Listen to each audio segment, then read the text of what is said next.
Bismillahirrahmanirrahim. Assalamualaikum warahmatullahi wabarakatuh. Alhamdulillah. Wassalatu wassalamu ala rasulillah wa ala alihi wa sahbihi wa man wala wa ba'du. Saya ibadallah, usi nafsi wa iyyakum bitaqwallahi faqad fazal muttaqun. Fala tamutunna illa wa antum muslimun. Faqala ta'ala يا أيها الذين آمنوا اتقوا الله حق تقاته ولا تموتن إلا وأنتم مسلمون. Saudara-saudariku hadirin sekalian, terkhusus barangkali seluruh dari stakeholder PT Pertamina EP, khususnya Pak Nanang Abdul Manaf, sahabat kami. Beliau sempat bersama di Libya dulu, 3 tahun terakhir tidak berjumpa. Alhamdulillah, semoga beliau dan jajaran semuanya disehatkan oleh Allah Subhanahu wa taala. Pak Alfian, Pak Khalid, ya dan seluruhnya dan hadirin sekalian tanpa kecuali, saya bermohon pada Allah Subhanahu wa taala semoga kita senantiasa dirahmati, diberkahi dan dimudahkan oleh Allah Subhanahu wa taala. Alhamdulillah, kita baru saja menunaikan salat zuhur berjamaah. Semoga salat kita diterima oleh Allah Subhanahu wa taala. Ada 2 hal yang paling penting tentang sholat ini yang ditekankan dalam Al-Quran. Pertama, kenapa sholat begitu penting ditunaikan? Karena ia akan menjadi pembeda antara Khalik dengan makhluk. Jadi kalau kita ingin bedakan Tuhan dengan hamba, maka di antara titik penting perbedaannya, kata Allah langsung itu terletak pada aspek ibadah, khususnya sholat. Karena itu ketika Nabi Musa alaihi salam berkenan kemudian langsung diperintahkan oleh Allah sehingga disebut dengan kalimullah yang diajak bicara dan diperkenalkan tentang esensi ketuhanan Allah, maka disebutkan perintah langsung oleh Allah untuk menyembahnya dalam bentuk salat. Al-Quran surah ke-20 Thaha ayat ke-14. Kata Allah, innani anallahu la ilaha illa ana fa'budni wa aqimis salata li dzikri. Ya Musa, tidak ada Tuhan kata Allah selain saya. Ya maka jika engkau telah tahu saya Tuhan, bedanya Tuhan dengan makhluk, fa'budni, maka kewajiban engkau sebagai makhluk menyembah saya. Bagaimana caranya ya Allah, kata Musa? Kata Allah, wa aqimis salata, rahmatullah, wa aqimis salata li dzikri. Maka cara menyembahku itu adalah dengan salat. Karena itu semua nabi dan rasul bahkan sebelum Nabi Muhammad SAW diperintahkan oleh Allah untuk mengajak umatnya seluruhnya untuk sholat. Ya, Nabi Isa alaihissalam sholat. Anda buka Quran surah 19 Maryam ayat 31 sampai 33. Nabi Ismail alaihissalam, ya kakeknya Nabi ke-29, sholat. Bahkan meminta keluarganya sholat. Quran surah ke-19 ayat 55. Wa kana ya'muru ahlahu bis salat. Nabi Zakaria, saudaranya Imran, salat. Quran surah ketiga, ya, ayat ke-38 sampai dengan 39. Ayat 39-nya tegas mengatakan, "Fanadathu malaika wa huwa qa'imun yusalli fil mihrab." Jadi kalau kita urutkan dari Nabi Muhammad sallallahu alaihi wasallam sampai Nabi Adam alaihi salam, semua menunaikan salat kepada Allah Subhanahu wa taala. Ya Muhammad bin Abdullah bin Abdul Muttalib bin Hashim bin Abdul Manaf bin Qusay bin Murrah bin Kilab bin Ka'ab bin Ghalib bin Fihir bin Malik bin Nadar bin Kinana bin Khuzaimah bin Mudrikah bin Ilyas bin Nizar bin Mudar bin Ma'ad bin Adnan bin Addi bin Adri bin Muqawwam bin Nagur bin Tarikh bin Ya'rub bin Yasjub bin Nabit bin Ismail alaihissalam bin Ibrahim alaihissalam bin Azar atau bin Nahur bin Abir bin Kinan bin Arfakhshad bin Sam bin Nuh alaihissalam bin Mikhlail Matushala bin Kinan bin Anwas bin Thith bin Adam alaihissalam. Dari Nabi Muhammad SAW sampai Nabi Adam semua salat. Coba ulangi. Nanti dalil singkatnya dari Quran surah keempat ayat 163 paling kiri sebelah atas di mushaf. Inna auhayna ilaika kama auhayna ila Nuhin wan nabiyyin min ba'di. Muhammad, apa yang kami telah wahyukan kepadamu sudah pernah pula kami sampaikan kepada Nuh alaihissalam dan nabi-nabi setelahnya. Kenapa tidak disebutkan Adam sebelumnya? Karena Adam itu nabi bukan rasul. Nabi diberikan risalah untuk pribadi dan kalangan dekatnya, rasul diberikan risalah tugas untuk mengajak umat. Kenapa Nabi Adam bukan rasul? Karena zaman Nabi Adam belum ada umat. Siapa yang mau diajak? Ya? Ini bagian pertama. Jadi kalau kita hari ini masih mendapat kesempatan sholat, alhamdulillah, ini artinya sampai hari ini kita masih benar-benar manusia. Kan kalau ada orang yang kemudian tidak mau beribadah apalagi sholat, terkhusus ketika dia beriman, maka penting dipertanyakan, masihkah ada iman dalam dirinya? Karena itu kata Allah dalam Al-Quran, surah ke-8 ayat yang kedua, aku akan perdengarkan namaku, sehingga ketika disebutkan itu, kita bisa menguji adakah getaran iman dalam jiwa kita. Quran surah 8 Al-Anfal ayat kedua. Innamal mu'minuna alladzina idza dzukirallahu wajilat qulubuhum. Sungguh orang yang masih punya iman itu, kalau diperdengarkan nama Allah kepadanya, akan ada getaran dalam jiwanya. Karena itu setiap hari 5 kali diperdengarkan nama Allah. Untuk menguji di jiwa kita masih ada iman tidak? Bahkan dari bangun tidur, bayangkan waktunya dibagi sempurna persis. Dari mulai subuh baru bangun, menjelang ke siang, mau berakhir siang ke sore, sore pindah ke maghrib, hilang kemudian muncul gelap malam. 5 kali persis dibagi waktu. Diperdengarkan untuk menguji, kira-kira setelah subuh siang masih ada nggak iman? Sore masih ada nggak? Ya Allahu Akbar, Allahu Akbar. Karena itu kalau iman masih ada melekat di jiwa kita, demi Allah saya katakan, begitu kita mendengar suara azan, pasti hati kita akan mengatakan, Allahu Akbar, Allahu Akbar. Wih, sudah azan ya? Pernah begitu? Ya, walaupun mungkin setelah selesai, La ilaha illallah, baru azan, belum qomat. Ya, itu normal, gak apa-apa. Yang penting iman masih ada. Nah, ini menunjukkan ada getaran dalam jiwa. Satu itu. Yang kedua, ini yang jarang dimanfaatkan teman-teman. Jadi seringkali sholat dimaknai pada ibadah formal bagian pertama saja. Adapun yang keduanya, ini yang jarang digali. Padahal sekali saja dalam sehari, itu 5 kali Allah menunggu kita. Ternyata sholat itu satu-satunya wasilah ibadah yang disebutkan dalam Al-Quran untuk langsung memohonkan semua kebutuhan yang kita rasakan. Bahkan sebelum kita diminta sholat, itu kalimat pertamanya bukan ibadahnya. Kata Allah, kau punya masalah apa? Sedang butuh apa? Sedang punya problem apa? Buka Quran surah kedua Al-Baqarah ayat ke-45 sampai 46. Paling kanan pertengahan di usap. Wasta'inu bis-sabri was-salah. Perhatikan kalimatnya, indah sekali. Ya Allah menempatkan sholatnya bagian kedua. Kata Allah, wasta'inu, hei hambaku, jika kalian punya persoalan dalam kehidupan, maka perhatikan kalimatnya baik-baik. Wasta'inu, mintakan solusinya kepadaku. Jadi kalau sedang punya masalah, bukan bikin status, gak akan selesai. Sedang eksplorasi minyak, gak keluar-keluar, bikin status. Duh, susah sekali yang ngebornya. Gak akan selesai. Jalan macet, bikin status. Jakarta macet, ya gak akan selesai. Ya, apa yang harus dilakukan kata Allah? Jika Anda beriman kepadaku, yakin denganku, maka wasta'inu, punya persoalan minta kepada Allah. Caranya bagaimana? Satu, bis-sabri, terima dulu masalah itu, jangan dikeluhkan. Kaidah lain muncul, karena mustahil saya akan titipkan persoalan kalau tidak Anda mampu mengatasinya. Kaidah Quran surah kedua ayat 286, kita hafal ayatnya. La yukallifullahu nafsan illa usaha. Perhatikan kaidahnya. Allah tidak mungkin menguji seorang hamba di luar batas kemampuannya. Jadi kalau kita sedang punya ujian di rumah kah, pekerjaan kah, kehidupan sosial kah, sebesar apapun ujian itu kata Allah, memang karena Anda yang sanggup. Kalau nggak sanggup gak akan diuji. Di ujian itu berbanding lurus dengan kemampuan. Mustahil seorang hamba diuji di luar batas kemampuannya. Jadi kalau Anda sekarang pun sedang punya masalah sebesar apapun, kata Allah, memang cuma kamu yang sanggup, yang lain tidak. Maka jangan mengeluh. Jangan Anda katakan, ya Allah, why me? Kenapa saya? Kata Allah, why not? Memang kamu yang mampu. Yang lain tidak. Nah, ketika Anda bisa menerima itu dengan sabar, baru datang kalimat kedua. Wassalah. Kemudian datang tunaikan sholat dan mintakan solusi kepadaku lewat sholat. Ya, sedikit ya. Lihat sini. Saya berikan sedikit uraian Al-Quran. Saya boleh menulis ini? Boleh ya? Ibu, maaf, agak jauh. Ibu kelihatan ini? Oh, belum saya tulis, bagaimana bisa kelihatan? Luar biasa. Cuma di Pertamina belum ditulis sudah kelihatan. Maaf.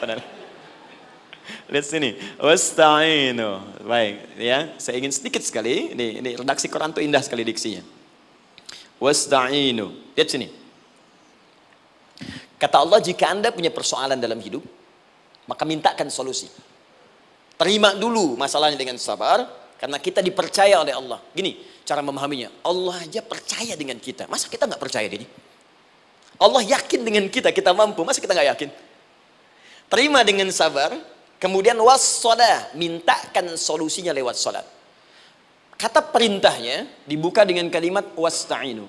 Kalau kita ingin rubah kata perintah ini, fi'il amr, ingin dirubah ke dalam bentuk permohonan, minta, maka rubah kalimatnya menjadi nasta'in. Lihat, nasta'in. Baik. Wasta'inu, kata Allah, kalian punya persoalan, ayo minta solusi padaku. Terus kita pengen minta, ya Allah, kami ingin minta. Maka dalam bahasa Arab, kalau kita ingin merubah kalimat ini ke dalam bentuk permintaan, kita katakan nasta'in. Saya tanya pada Anda, pernah nggak dalam sholat kita mengucapkan kalimat nasta'in? Ada? Masih ingat? Baik, apa kalimatnya? Iyyaka na'budu wa iyyaka nasta'in. Perhatikan, iyyaka na'budu wa iyyaka nasta'in. Iyyaka na'budu, iyyaka, ya Allah, engkau perintahkan aku untuk ibadah. Maka sekarang aku ibadah, sholat, hanya kepadamu saja. Kan kata Allah, kamu sholat. Terus kita katakan, iyyaka na'budu. Sekarang kami sholat, ya Allah. Nama lain sholat itu ibadah. Kalau kita ibadah, na'budu. Dari mana tahunya nama lain sholat ibadah? Quran surah ke-20 ayat ke-14. Fa'budni wa aqimis sholat li dzikri. Ibadah kepadaku, caranya sholat. Maka saat sholat kita katakan, iyyaka na'budu. Ya Allah, engkau perintahkan aku untuk ibadah. Sekarang aku ibadah. Wa iyyaka nasta'in. Dan sekarang aku sedang punya persoalan, ya Allah. Aku punya masalah. Aku punya problem. Dan aku yakin hanya engkau yang pasti akan menyelesaikannya. Ketika Anda mengatakan, iyyaka nasta'in, perhatikan hadis qudsinya. Hadisnya qudsi. Ya.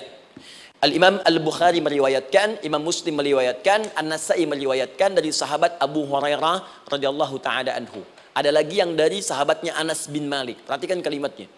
Idza qala al-'abdu iyyaka na'budu wa iyyaka nasta'in, jika hambaku dalam salatnya benar membacanya, benar dari awal salatnya sampai dengan kalimat iyyaka na'budu wa iyyaka nasta'in, ya Allah, sekarang aku ibadah kepadamu dan sekarang aku punya persoalan.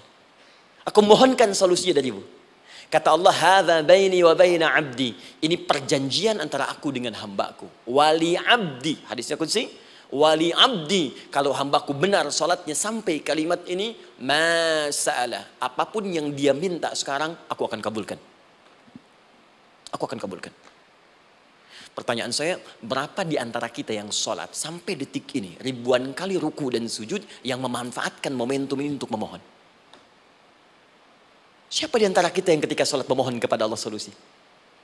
Jangan-jangan selama ini sholat itu hanya menjadi formalitas saja.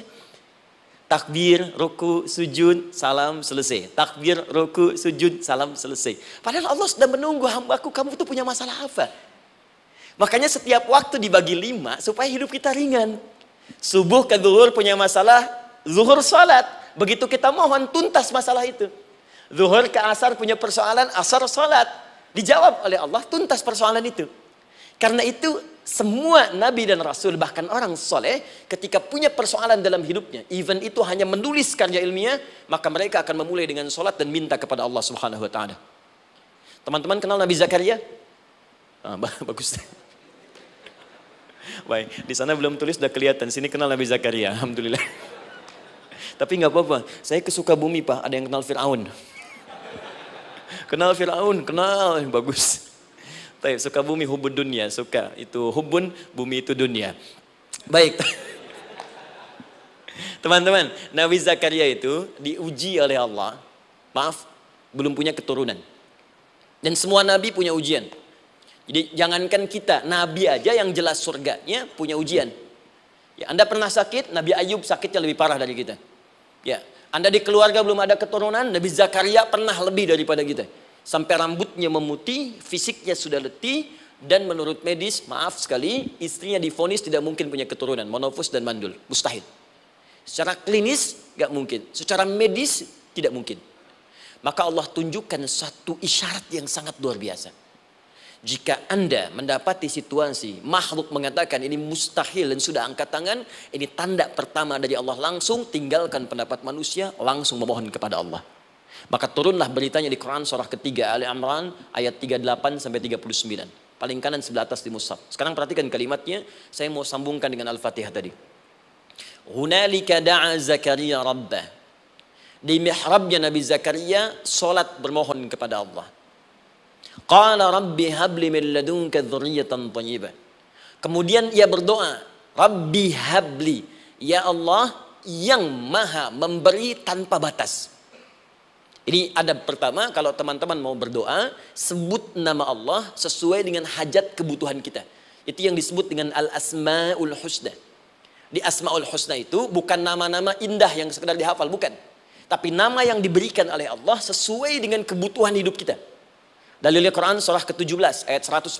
Ya, paling kanan sebelah atas di mushaf, ke pertengahan. Ya, kata Allah, Qulid Allah. Jika Anda punya persoalan, sebut nama Allah. Allah Awir Rahman atau Ar-Rahman. Ayyamma tad'u, tapi kalau Anda ingin spesifik meminta, falahul asmaul husna. Pilih nama Allah, ia punya nama-nama yang indah sesuai kebutuhan kita. Jadi kalau teman-teman misalnya minta kelancaran rezeki, sebut ya Allah ya Razzaq. Anak mau ujian, ya Allah ya Al-Alim. Di proyek misalnya ada hambatan, ada gangguan, ya Allah ya Al-Jabbar ya Al-Malik. Ingin mudah mengatasi ujian, ya Allah ya Sabar. Minta. Ya, jangan semuanya disebutkan, nanti jadi beban. Ya, Allahumma ya Rahman ya Al-Malik ya Al-Quddus ya Sabar, gitu kan? Yang tadinya nggak punya masalah jadi punya masalah, gitu kan? Pilih salah satu. Nah, jika Anda ingin memohon pada satu hal yang mustahil menurut manusia, maka minta dengan menyebut nama Allah yang memberi tanpa batas, mustahil di dalamnya. Nama Allah tersebut namanya Wahhab. Wahhab. Ya Allah, ya Wahhab. Al-Wahhab. Kalau kita rubah dalam bentuk permintaan, maka singkat kalimatnya dengan hab. Hab. Untuk sendiri habli, untuk banyakkan hablana. Rabbana hablana min azwajina wa dzurriyyatina qurrata a'yun. Nabi Zakaria minta karena sendiri yang mengalami situasi itu, maka beliau katakan, Rabbi habli. Ya Allah, habli min ladunka. Ya Allah yang tak punya batas dalam pemberian. Mereka mengatakan aku tak akan punya keturunan. Mereka mengatakan mustahil aku punya anak. Dan aku yakin kau memberi batas tanpa memberikan pemberian tanpa batas. Aku mohon darimu saja. Darimu saja. Dzurriyyatan thayyibah, keturunan-keturunan terbaik. Innaka sami'ud du'a. Engkau pasti mendengar doa saya. Kalau pada yang maha memohon saja, maha mendengar saja tidak mengabulkan, lantas kepada siapa lagi aku mesti minta? Tapi poinnya bukan itu. Poinnya adalah ini disampaikan oleh Nabi Zakaria dalam keadaan sedang sholat. Mesti berdiri dalam sholatnya. Dalam bahasa Arab berdiri disebut dengan qaimun, qaim, berdiri. Sedang sholat disebut dengan yusolli. Perhatikan ayat 39-nya. Fanadathul malaikatu wa huwa qaimun yusolli fil mihrab. Maka seketika ketika doanya selesai dipanjatkan, sholatnya belum selesai.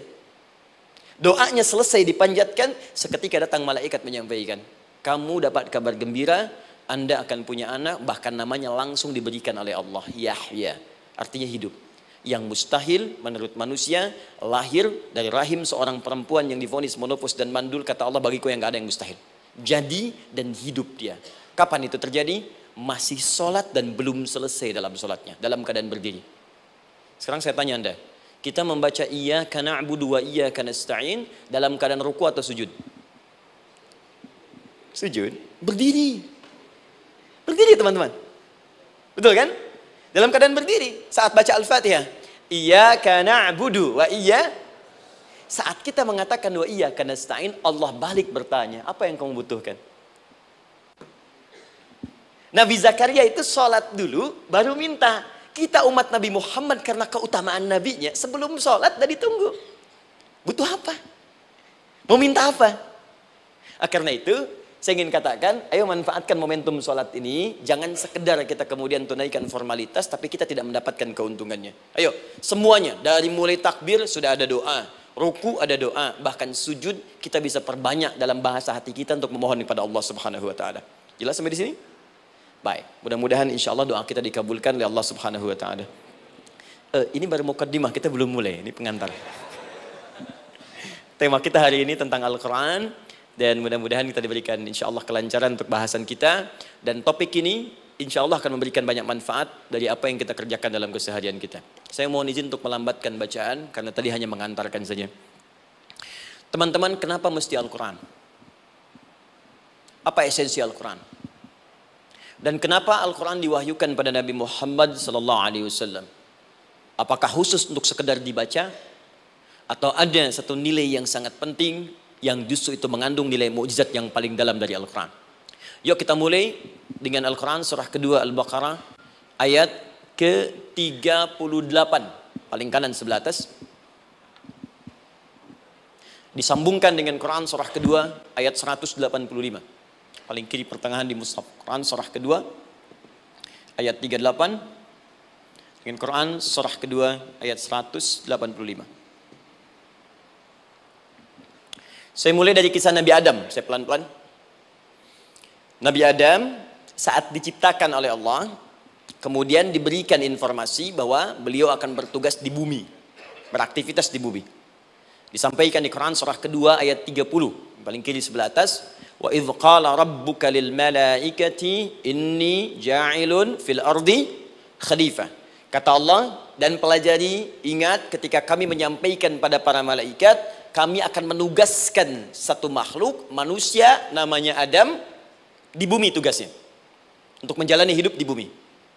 Nah, secara singkat, setelah Nabi Adam turun ke bumi di awal masa bersama Sayyidah Hawa ya alaihi wassalam, maka ternyata bersamaan dengan turunnya Adam dan Hawa ke bumi itu, mereka berdua dibekali petunjuk. Yang dengan petunjuk itu, ini yang dahsyat. Allah jamin semua aktivitas hidupnya, dari mulai yang sederhana sampai yang kompleks, pasti jika diikuti petunjuk ini, dia akan senang menjalaninya dan akan tenang mendapatkan hasilnya. Ya, perhatikan kalimatnya. Quran surah kedua ayat 38. Fokus. Qul nahbitu minha jami'a. Kata Allah, sekarang tiba saatnya. Adam, Hawa, turun kalian ke bumi. Kalau setan kita tinggalkan aja ya. Ini kita bahas Adam dulu. Turun kalian semua ke bumi. Fa imma ya'tiyannakum minni huda. Maka nanti sejak kalian tiba di bumi itu, aku akan turunkan satu petunjuk disebut dengan hudan namanya. Hudan. Fokus. Faman tabi'a hudaya, maka jika Anda dan keturunanmu mengikuti semua detil di petunjuk ini, fala khaufun 'alaihim wa lahum yahzanun, maka aku pastikan engkau dan seluruh keturunanmu akan menjalani hidup di muka bumi dengan tenang dan senang. Fala khauf, khauf itu gelisah, takut. Lawan dari takut apa? Tenang. Lawan dari gelisah, tenang. Kata Allah, jika Anda mengikuti tuntunan hidup yang ini, maka saya jamin semua hidupmu tenang. Walahum yahzanun, dan saya pastikan selama hidup di muka bumi itu, kalian tidak akan pernah bersedih. Senang. Lawan sedih, itu senang. Jadi ternyata kita itu diminta tugas di bumi itu bukan untuk dipersulit. Jadi kalau ada yang hidup sampai saat ini sedih deh, di rumah tangga sedih, di kantor nggak tenang, pasti di antara poinnya bukan nggak mampu senang, tapi boleh jadi yang hidup ini tidak membaca petunjuk kehidupannya. Anda kerja di perusahaan, teman-teman ada yang di Pertamina, ada yang di yang lain. Kalau Anda nggak ikuti petunjuk, kan pekerjaan tidak akan berlangsung dengan nyaman kan? Kalau Anda nggak ikuti aturannya, bagaimana bisa mengerjakan petunjuk itu dengan nyaman? Maka apalagi hidup yang kompleks, kata Allah, sejak Adam saya turunkan, sudah ada petunjuk kehidupan. Saya namakan dengan hudan. Anda ikuti petunjuk ini, maka langsung jaminan dari Allah, semua yang Anda jalani dalam hidup, pasti saya jamin senang dan tenang. Petunjuk ini disebut apa? Hudan. Nah, agak cepat. Di setiap masa, Nabi Adam selesai hidupnya, generasi kemudian berkembang, datang lagi Nabi Nuh, sampai ke Nabi Muhammad SAW. Perhatikan baik-baik. Setiap berganti generasi akan turun hudan sesuai dengan kebutuhan masyarakatnya pada saat itu. Baik, Nabi Musa menerima kitab apa namanya? Nabi Musa Taurat. Taurat disebut hudan dalam Al-Quran. Muncul Nabi Musa, kitabnya disebut Taurat. Perhatikan baik-baik. Tahukah teman-teman ketika Taurat disebutkan dalam Al-Quran? Buka Quran surah ke-17. Ya, ayat yang kedua. Wa ataina Musal kitaba. Kami berikan kepada Musa kitab. Lihat. Wa ja'alnahu hudan li bani Israil. Dan kitab yang kami berikan itu, yang disebut Taurat, Ali Imran ayat yang ketiga. Wa anzalat Taurata wal Injil. Kami berikan Taurat kepada Musa. Nah, saat Allah turunkan Taurat itu, hudan li bani Israil. Isi Taurat ini adalah petunjuk kehidupan khusus untuk Bani Israel saja. Umatnya Musa. Jadi kalau umat Nabi Musa mengikuti petunjuk hudan, Taurat ini, kata Allah, saya jamin semua hidupnya tenang dengan senang. Nabi Isa turun Injil. Injil disebut hudan dalam Al-Quran. Dan yang terakhir, saya cepat karena waktu kita terbatas. Ketika Allah menurunkan Nabi Muhammad SAW dan dipilih sebagai Rasul, maka saat yang bersamaan beliau pun diberikan petunjuk untuk umatnya. Dan dahsyatnya, petunjuk itu pun disebut dengan hudan. Buka Quran surah kedua, ayat 185. Syahrul Ramadan alladzi unzila fihi al-Quran. Di bulan Ramadan itu, kata Allah, saya turunkan Al-Quran. Kenapa saya turunkan Al-Quran? Hudal linnas. Saya jadikan Quran ini sebagai petunjuk, pedoman hidup linnas, bukan terbatas untuk satu komunitas, tapi untuk seluruh manusia sampai kehidupan berakhir. An-Nas disebutkan 241 kali dalam Al-Quran, menunjuk pada semua manusia tanpa kecuali. Ini bedanya Al-Quran dengan kitab sebelumnya. Taurat hanya untuk kalangan tertentu saja. Jadi selesai nabinya, selesai kitabnya. Injil hanya kalangan tertentu saja. Nabinya selesai, selesai kemudian misinya. Tapi Al-Quran tidak. Ini kalimat pertama langsung dari Allah. Walaupun nabinya wafat, tapi karena Al-Qurannya didesain oleh Allah untuk seluruh manusia sampai kehidupan berakhir, maka pasti Al-Quran itu di setiap masa akan mampu dijadikan pedoman dalam kehidupan. Jadi prinsip pertama, ketika Allah menurunkan Al-Quran, sebenarnya tujuan utamanya bukan sekedar dibaca. Tapi di dalamnya itu ada petunjuk hidup, Pak, Bu. Dan yang buat, yang menciptakan kita. Bukankah Anda kalau ingin memperbaiki sesuatu akan datang kepada penemunya, penciptanya? Anda punya handphone, ada masalah, kan datangnya ke counter handphone. Anda punya mobil, ada persoalan, bukankah datangnya ke dealer? Sekarang kita ingin tahu persoalan hidup kita. Ingin tahu gambaran hidup kita. Ingin tahu misi dan visi hidup kita. Kemana kita kemudian bertanya? Pada pencipta kita. Nah, kata Allah, ketika saya utus manusia pertama kali ke bumi, saya sudah turunkan bagaimana cara menjalani kehidupannya. Dan ternyata berita baiknya untuk kita diberikan oleh Allah satu petunjuk utuh, langsung disebutkan, isinya disebut dengan Al-Quran. Jadi dari Al-Fatihah sampai dengan An-Nas, dia bukan bacaan biasa. Semua di dalamnya ada petunjuk kehidupan kita dari mulai bahkan dalam kandungan sampai kita wafat kepada Allah Subhanahu wa taala.